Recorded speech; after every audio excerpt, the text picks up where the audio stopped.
pasa con la vista después de los 40? Ojo por ojo, ojo por ojo. Rey del talión. Ojito.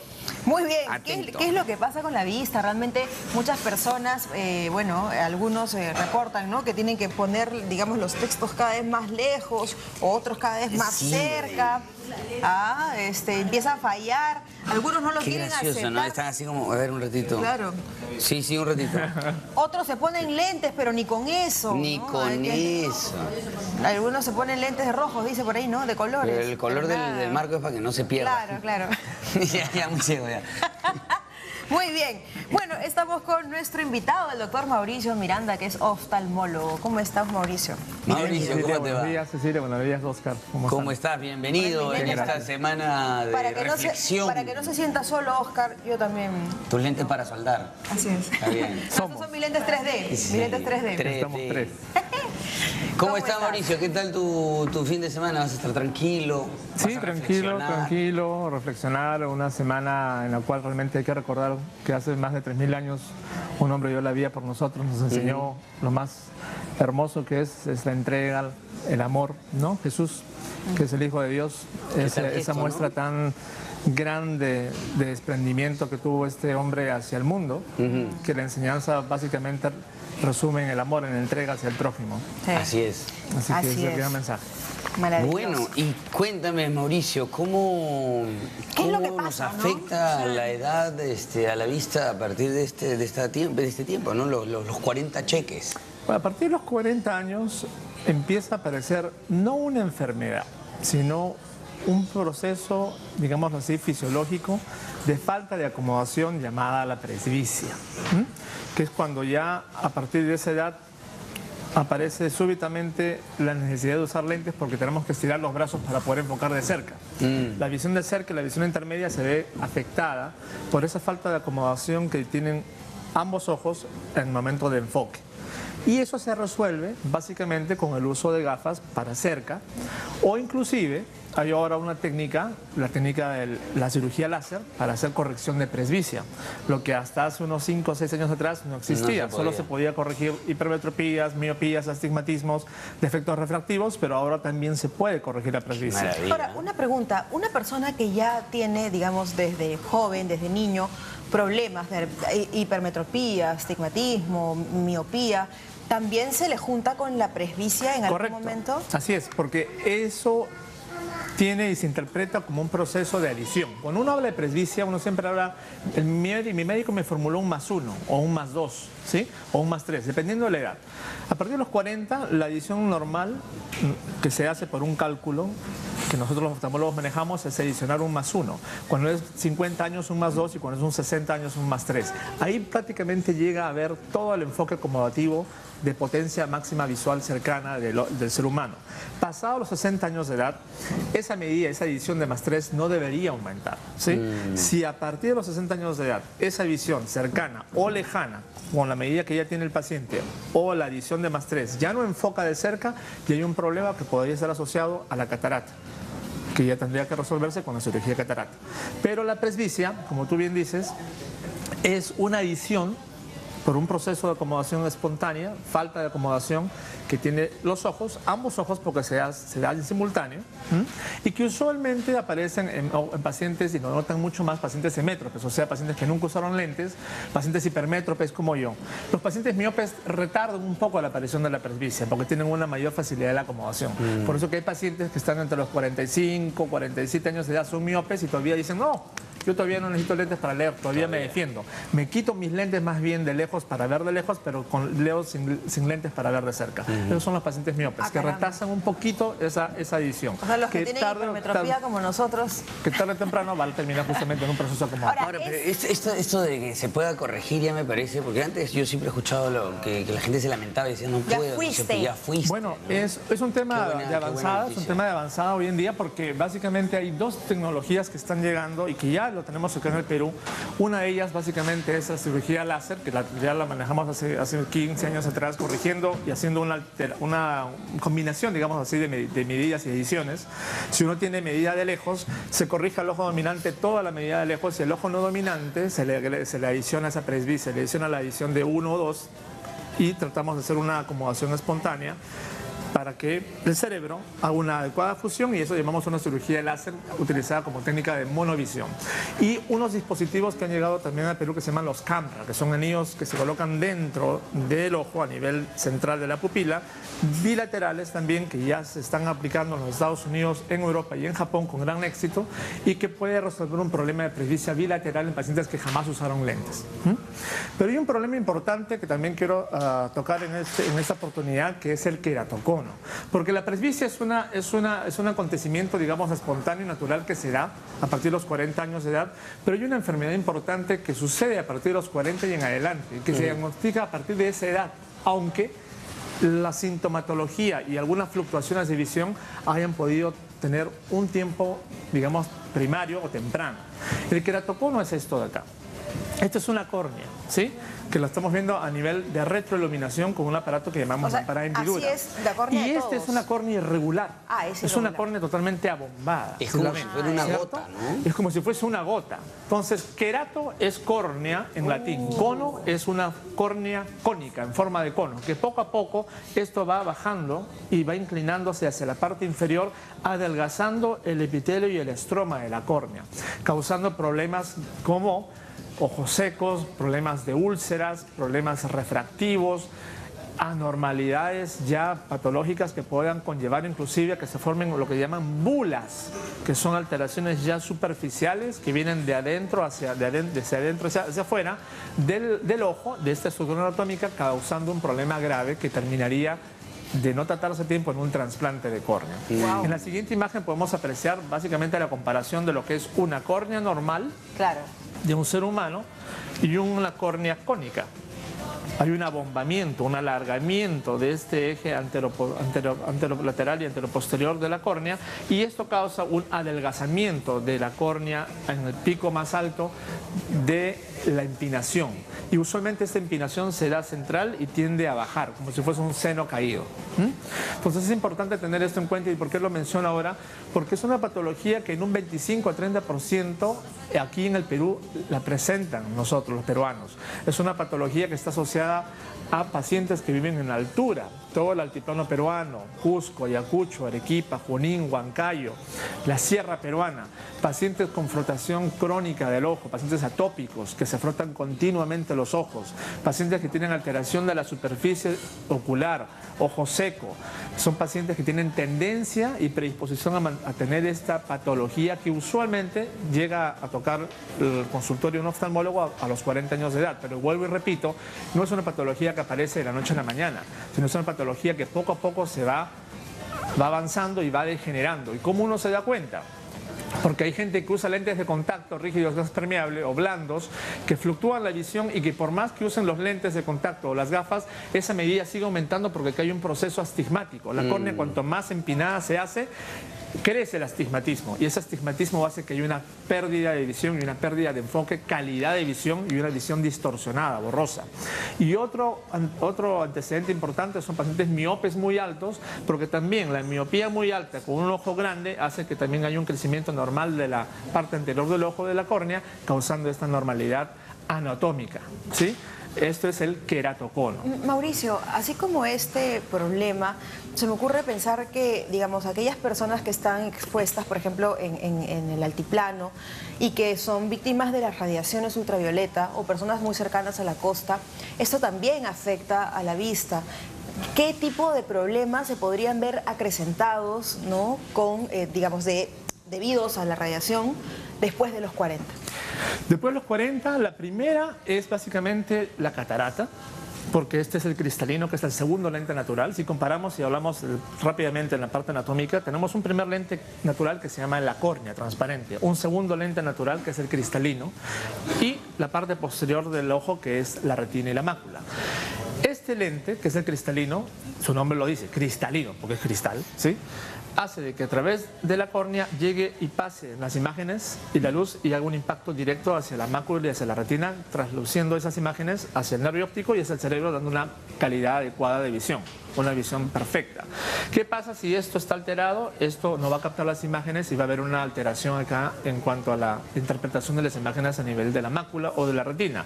Y la luz ultravioleta, durante el transcurso de los años, a este lente lo opaca, lo mancha, lo tiñe. Entonces lo vuelve amarillo, lo vuelve marrón. Y esto va creciendo poco a poco y se va ensanchando. A esto se llama la catarata.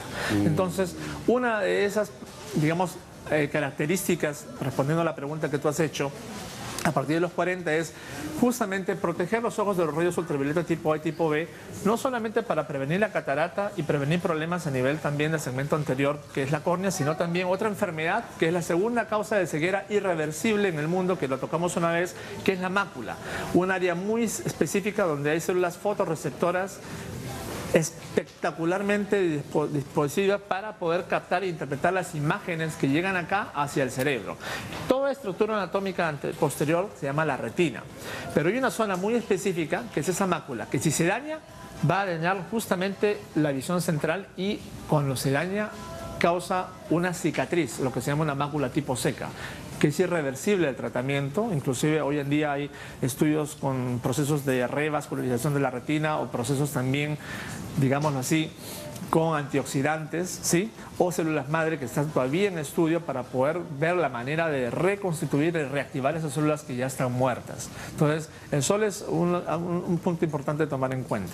Y las personas que trabajan, digamos, mucho frente a pantallas, computadoras, que están todo el tiempo, digamos, estáticas. Es más, tenemos una pregunta relacionada, porque Gonzalo dice, las personas que tienen el ojo seco pueden sufrir más en los 40, digamos, el estar estáticos frente a una pantalla de repente origina que uno se quede, ¿no? Como que con el ojo abierto, se seca. Claro que sí, agradezco la pregunta del televidente. El ojo seco es una de las patologías más comunes y una de las más consultadas en el mundo entero, ¿no?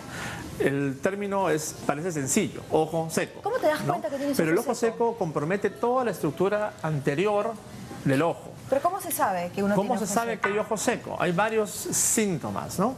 Parpadeos continuos, falta de enfoque, así tenga medida o no tenga medida el paciente, la sensación de un cuerpo extraño permanente, la resequedad y la necesidad de usar algún tipo de lubricante en el ojo para poder enfocar. Problemas, digamos, que puedan traer también debido a la superficie del ojo, problemas de meibomitis, o sea, problemas, digamos, de glándulas que ya se encuentran dentro de los párpados, tanto superior e inferior de los ojos, que causan una hipersecreción y también a la vez una hipofunción de las glándulas que se encuentran dentro de los párpados, que son las encargadas de dar esa capa lipídica adecuada para que el ojo esté lubricado, como que si fuese un lente transparente cuando uno maneja el carro y tiene justamente el limpiador, el limpiador, funciona mal y eso hace justamente que haya una falta de lubricación anterior en el ojo. Entonces, hay diversos factores también osmolares, ambientales, familiares, hay enfermedades como la artritis reumatoidea, tanto la enfermedad de Stier, que es la juvenil, como la clásica, que es la de los adultos, que hacen que haya una disminución de la hiposecreción de la película lagrimal, el tiempo de la ruptura lagrimal sea menor a los 10 segundos, que es justamente el tiempo que usualmente la lágrima debería estar en la superficie anterior para poder mantener el ojo lubricado, ¿no? En la siguiente diapositiva lo que queremos mostrar es básicamente para que el público entienda cómo nosotros interpretamos esta anomalía del queratocono. Esta es una topografía, un estudio topográfico. Así como los ingenieros tienen y hacen estudios de evaluación de suelo, nosotros tenemos unos estudios también con tecnología que nos hacen elevaciones de la curvatura de la córnea. Cuando vemos imágenes como estas, que son imágenes rojas en adelante, interpretamos como si fuesen imágenes empinadas, alargadas. Y esto se interpreta como si tuviese una montaña elevada. Como montaña, ¿sí? claro. Y esto es un queratocono, topográficamente demostrado, que va avanzando en el transcurso del tiempo. Tenemos aparatos y tecnologías que hoy en día dan no solamente una imagen anterior, sino también posterior, lateral y tangencial de la córnea, para poder diagnosticar y poder dar un diagnóstico temprano, certero, y poder clasificar la enfermedad y por ende dar un tratamiento adecuado al paciente. En la siguiente diapositiva lo que podemos apreciar también es básicamente los tratamientos, porque dependiendo del grado de la enfermedad y la lesión, hay tratamientos para prevenir y que ese paciente llegue a un trasplante de córnea, ¿no? La cura del queratocono es el trasplante de córnea, pero cuando uno llega al trasplante de córnea, uno se juega un 50-50% porque puede haber un rechazo primario o secundario de la córnea trasplantada. Entonces, por eso hay hoy en día tratamientos como el cross-linking, que es un tratamiento que lo que va a hacer es fortificar esa zona de enlaces débiles que existe a nivel de los tejidos de la córnea y fortificarlo para poder prevenir de que esa córnea se siga deformando en queratoconos iniciales. En la siguiente diapositiva podemos ver básicamente cómo se está implantando este procedimiento que se llama cross-linking, que trabaja con los rayos ultravioleta y con unas gotas de riboflavina beta 12 que vamos a instalar en el ojo para poder corregir este problema. Mauricio, dos preguntas. Una, ¿todas estas patologías y estas enfermedades de la vista pueden ser heredadas? O sea, como la miopía o esta malformación que todo esto se puede heredar. El queratocono tiene un patrón heredado. Tiene un patrón heredado, usualmente es una enfermedad ligada al sexo, genéticamente transmitida. Uno encuentra en la consulta que cuando llega un familiar con queratocono, encuentra a alguien más cercano a la familia, sea padre, madre, tío o abuelo con esta enfermedad. No se diagnosticaba anteriormente porque no había la tecnología para poder dar un diagnóstico certero, temprano de la enfermedad. Mucha gente llegaba a la ceguera sin tener catarata o terminaba usando algún tipo de medida muy alta y no se explicaba por qué se daba esta patología y cuál era la importancia y qué causaba esa alteración de medidas tempranas y permanentes y crónicas y recurrentes.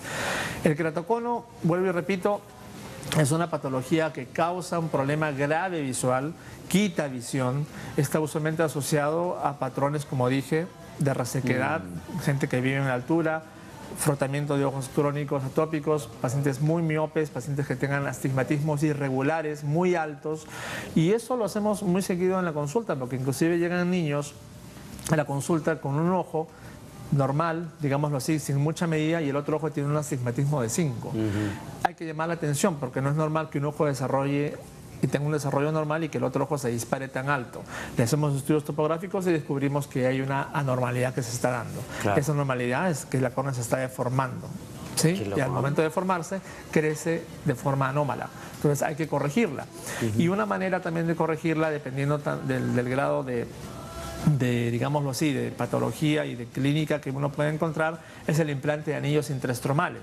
Colocar como un sostén, es el Wonder Bra que las mujeres se compran para levantar los senos caídos sin necesidad de ir a cirugía. Claro. Lo mismo tenemos nosotros en oftalmología, que son implantes de anillos intraestromales que van a modificar y levantar esa punta que se está cayendo, digamos así, corrigiendo la parte astigmática y dependiendo de del tipo del queratocono y el grado del queratocono, evitando que ese cono siga avanzando, y eso se hace con una tecnología nueva llamada el femtosegundo, que en pocos segundos, ya tengo pacientes que no me dejarán mentir, el femtosegundo hace un surco a nivel de un tejido llamado estroma dentro del ojo y facilita al cirujano colocar ese implante de ese segmento que no causa ningún tipo de reacción secundaria, mejora la calidad visual y detiene prácticamente esa enfermedad. Claro. Y paso tercero, pacientes que ya tienen mucha alteración de la visión, que la paquimetría, o sea, el grosor de la córnea sea muy elevado y que no puedan corregirse porque ya hay un adelgazamiento muy significativo de la córnea, pues hay que realizarles un trasplante de córnea. Claro, perfecto. Bueno. Oye, yo tenía dos preguntas, ya hice una. La chiquitita es el tema de los trasplantes. ¿Cualquiera puede donar córnea? Este es un tema importante, Oscar. ¿Por qué? Porque el Perú tiene un banco de ojos que lo maneja el Instituto Nacional de Oftalmología, asorado justamente al MINSA. Pero por Breña, creo. Asociado al MINSA. Yo fui miembro de la ACP representando una clínica de la ONDT, que es la Organización Nacional de Trasplantes. Y es un problema que hoy en día, gracias por la pregunta, porque el Congreso de la República del Perú debería tomar participación en esto. Nosotros somos uno de los países pocos en la región que no tenemos un adecuado banco de ojos y tenemos que contar con listas de esperas muy largas para que pacientes nuestros, compatriotas, puedan tener la opción de operarse y hacerse un trasplante. A diferencia de Brasil, en Sao Paulo, donde se hacen 100 trasplantes de córnea mensual, o en Colombia, en Cali, en Medellín, que tienen ya un banco de ojo adecuado. Aquí básicamente los bancos de ojos son particulares. Quien te habla realiza trasplantes de córnea, pero tiene que estar asociado a una asociación que se llama la APAVO, Asociación Panamericana de Banco de Ojos, para tener una certificación para poder optar por una córnea que usualmente la traemos del extranjero, certificada con notificación al ministerio, para poder dar una mejor calidad de órgano y tejido trasplantado, con todos los estudios de rigor, para poder corregir un problema y dar la solución a varios compatriotas que llevan años esperando una córnea córnea, ¿no? Grande, Entonces es un Ese tema de es un salud vacío pública que que habría realmente que debería, observar, ¿no? debería tomarse en cuenta y dar una ley del Estado. Está bueno, bueno. Perfecto. Muchísimas gracias, Gracias, Mauricio, Mauricio. nuevamente.